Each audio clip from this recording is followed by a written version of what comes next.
বলেন না বাইতুল মাকদিসের মালিক কারা? বলেন না ফিলিস্তিনের মালিক কারা? গাজার মালিক কারা? তোমার রাফার মালিক কারা? সব আমরা। আমাদের জমি রেজিস্ট্রি আমাদের।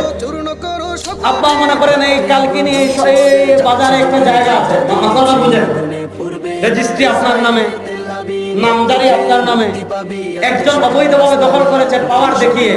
আচ্ছা বলেন, যার নামে রেজিস্ট্রি থাকবে, যার নামে নামজারি থাকবে, প্রকৃত তার জমি যদি একজন দখল করে, মানে এই জমির মালিক দখলদার না, যার নামে রেজিস্ট্রি সে। কথা বুঝতেছেন? তাহলে ফিলিস্তিন রেজিস্ট্রি করা কাদের নামে? মুসলমানদের। বলেন কাদের?